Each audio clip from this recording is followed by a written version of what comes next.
পরের যে টিপসটি শেয়ার করছি বন্ধুরা, আমাদের হাত থেকে দেখা যায় অনেক সময় এইভাবে কাচের বাটি, কাচের প্লেট এইভাবে পড়ে ভেঙে যায়, গ্লাস, এমনকি বড় টুকরোগুলো হাত দিয়ে তো অনায়াসে সহজেই ওঠানো যায়, কিন্তু ছোট টুকরোগুলো পরিষ্কার করতে গেলে অনেক সময় এতটাই ছোট সূক্ষ্ম টুকরো থাকে যে আমাদের হাতে ঢুকে যায়। সামান্য পরিমাণ একটু আটা মেখে নিয়ে নিন, যেখানে আপনাদের কাঁচের বাসন ভেঙেছে সেই জায়গাটায় আটাটা দিয়ে এইভাবে আলতো করে ডলতে থাকবেন, দেখবেন ছোট ছোট যে টুকরো থাকে খুব সহজে আটাতে উঠে আসবে, এমনকি আপনাদের হাত কেটে যাওয়ার কোনো রকম সম্ভাবনাই থাকবে না।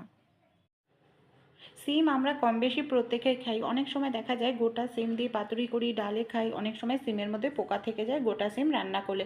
সহজ একটি টিপস আপনারা অ্যাপ্লাই করলে খুব সহজেই গোটা সিমের থেকে পোকা আছে কিনা বুঝে যেতে পারবেন। আলুর সামনে এইভাবে সিমটাকে ধরলেই যদি পোকা থাকে সেটা লম্বা মতো দেখা যাবে, এমনকি বুঝে যাবেন সিমের মধ্যে পোকা রয়েছে। আর যে গোল মতো অংশটা আছে সেটা কিন্তু সিমের বীজ। এইভাবে আপনারা খুব সহজেই না কেটেই সিমের মধ্যে পোকা আছে কিনা সেটা কিন্তু বুঝতে পারবেন। আমি একটি থালা নিয়ে নিয়েছি আর লুচি তৈরি করার লেচিটাকে রেখে দিয়েছি। এখানে আমি একটি পরিষ্কার পলিথিন নিয়ে নিয়েছি। এরকম পরিষ্কার পলিথিন নিয়ে নেবেন। তারপর নিয়ে নিতে হবে একটি চিরুনি। চিরুনি দিয়েও কিন্তু পারফেক্ট লুচি বেলে নিতে পারবেন। এই দেখুন, এইভাবে চিরুনিটা দিয়ে আপনারা গোল গোল ঘোরাতে থাকুন, দেখবেন খুব সুন্দর লুচি শুধু বেলা হয়ে যাবে চিরুনির সাহায্যে।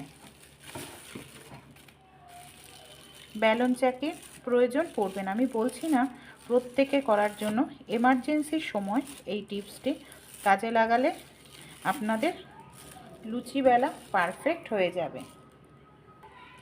এইভাবে শুধু গোল গোল ঘোরাতে থাকবেন চিরুনিটা।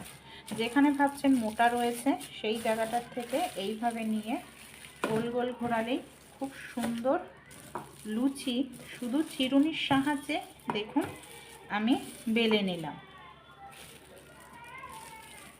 এই দেখুন, এবার আমি প্লাস্টিকটা সরিয়ে দিচ্ছি। দেখুন পারফেক্ট লুচি বেলা হয়ে গেল শুধু একটি চিরুনির সাহায্যে। ভালো লাগলে অবশ্যই ট্রাই করে দেখবেন।